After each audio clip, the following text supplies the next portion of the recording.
My entire life, I was the one left with crumbs, while my brother scooped up everything he wanted with ease. But when he made our parents sign over all their assets to him and stood in front of everyone with that smug look of victory, something inside me broke. He thought it was just another win, that I'd stay silent as usual. But that night, I was ready to reveal his true colors to everyone. And that was only the beginning. My name is Jake. I'm 22. And trust me, in this family, I'm the classic problem child. I have an older brother, Thomas. He's 26 and has been the golden child ever since we were kids. The perfect son, the dream boy who seemed like he'd been stamped straight out of the model children factory. You know what I mean? Of course, he knows how to say the right things, how to smile the right way, and he always has a couple of perfect solutions at hand to win over our parents. If they thought Thomas was a business genius, I guess I was their creative mishap. So when Thomas convinced them to transfer the entire family business and all the property to him, they just sighed with relief. Finally, a serious person to handle things. And me? Naturally, I was too irresponsible. Can you believe it? With the snap of a finger, everything my parents had spent decades building became his property. And I was expected to just accept it, sit back and sulk as the family loser. But this time, something clicked inside me. I felt this intense surge, like all that so-called irresponsibility I'd been accused of suddenly found a purpose. I couldn't just swallow that cheap stunt. At first, I tried explaining things to my parents, but as always they repeated, "Oh, Jake, you're just jealous. Thomas is doing everything for the family." What nonsense. A few weeks passed and I'd nearly settled into my role as the outsider. Then one day, I overheard Thomas on the phone. He was talking about sponsoring night events and documents that shouldn't be seen by anyone. Have you ever felt that strange sensation when you start realizing that everything you knew was just a facade? I knew I had to dig deeper. This wasn't just envy. This was a real need to understand who was standing before me. I decided to take a risk and snoop through his laptop. Normally, I'm not like that, but in that moment, I couldn't hold back. And that's when the real horror show began. Photos from wild parties where he was with people you definitely want to avoid. Messages, each one worse than the last, threats layered upon threats. Some of his conversations were chilling, with him demanding people, "Don't step out of line." This wasn't the Thomas I knew. This was a character from a crime movie. My golden brother turned out to be someone leading an entirely different life. Every time I remembered how Thomas held our parents' strings so confidently, my anger only grew. Slowly but surely, that anger transformed into resolve. All right, Thomas, you want a war. You've got it. Justice? Who needs it? I wanted to see his gleaming image shatter with a deafening crash. Thomas thought he was so untouchable. Well, let's see how he likes the taste of defeat. I went back through his messages, financial reports, and anything that could hint at his shady dealings. And that's when the real fun began. First, there were some strange transactions to accounts I'd never heard of. Then, messages like, "Don't tell anyone about this," and "Bring the documents to the spot at night." Wait, was he serious? My brother, the perfect child, the golden boy, was up to his neck in criminal schemes. What a joke. With every new piece of dirt I uncovered, this story turned into a full-blown thriller. Thomas was mixed up with people who, even in photos, looked like they were dying to star in a crime drama. One of them was a big guy whose face practically screamed, "I'm not telling you what I keep in my trunk." I found an entire folder of files showing how Thomas masterfully set people up. Imagine this. An employee in our business would suddenly make some fatal mistake, and Thomas would immediately swoop in, blaming the poor guy and supporting our parents in the decision to take full control of the situation. "Good job, Thomas. You saved us again." I ground my teeth at the thought of it. He used blackmail, setups, threats, all for one purpose: to keep power and money firmly in his hands. When I compiled all of this into a big filthy list of his deeds, I realized I had the key to his downfall. My first instinct, of course, was to run to our parents shouting, "Look, here's your golden boy." But who would believe me?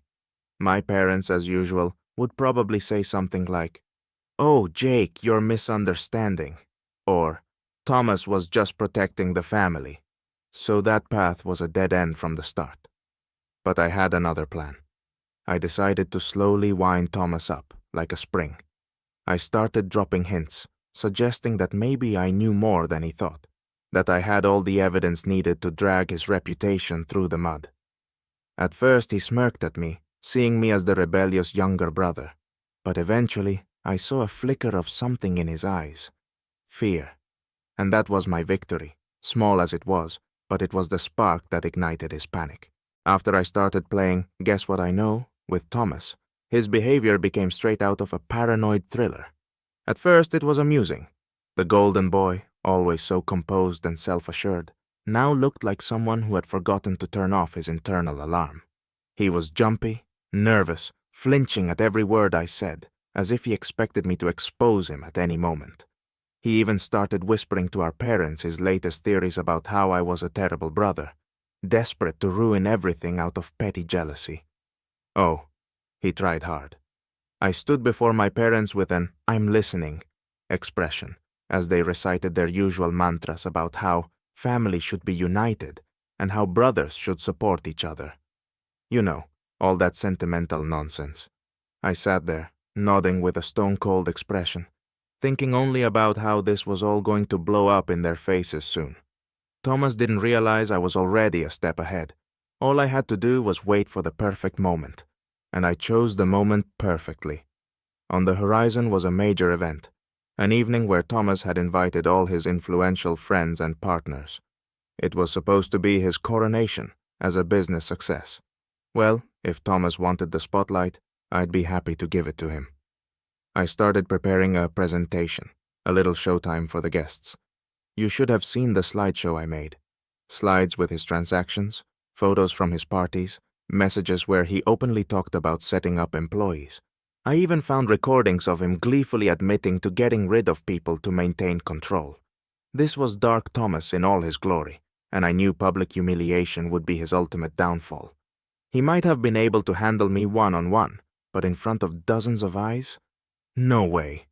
Honestly, it was almost fun, watching him back himself into a corner, not even realizing what was coming. Finally, the day of the party arrived, the moment I'd spent so long preparing for. Guests were gathering in the hall, friends, business partners, our parents, and of course, Thomas himself, basking in the center of attention like a star on a Christmas tree. He was passionately telling everyone how well he was managing the business and what an incredible success he'd become. I watched the show, thinking, "All right, Thomas, enjoy your moment of glory. In a few minutes, you'll wish you'd never left the house." When the room was packed and everyone was hanging on Thomas's every word, I stood up and calmly walked toward the stage. "Sorry to interrupt, but I need to add a few words about our hero of the evening."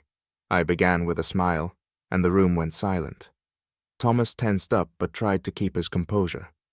"Jake, now's not the time," he muttered. But of course, I didn't listen.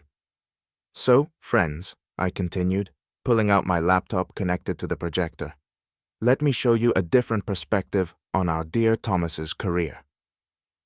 The first slide appeared on the screen, transactions to accounts from shady companies. "Interesting sums, huh? Charity? No? All right, let's continue." I clicked through the slides, each one a slap in the face to Thomas's sparkling reputation. Photos from parties where Thomas behaved, let's just say, not like the respectable family businessman. Messages filled with threats and setups, recordings of him confessing to his little schemes. The room fell into a deadly silence. "So, how's that for a hero? The one who supposedly values family?" I glanced at my parents, who looked like they'd been doused in ice water.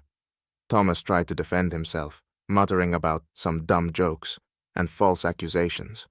But with each new slide, his confidence melted away like ice cream in the sun. With each click, he realized this was the end. My parents sat in stunned silence, while his friends and partners slowly but surely edged away from him. The show's grand finale was my last statement. And by the way, do you know how he got his hands on all the family assets? Blackmail.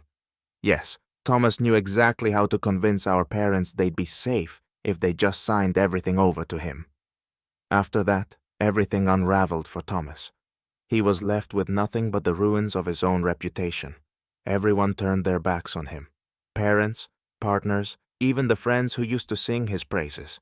Now he was alone, utterly alone. The irony was, I offered him help. Me, his younger brother, the same irresponsible loser he never thought worth acknowledging. But the help came at a price. Thomas had to renounce all rights to the family assets. He had no choice, and he signed. At that moment, I finally felt satisfaction.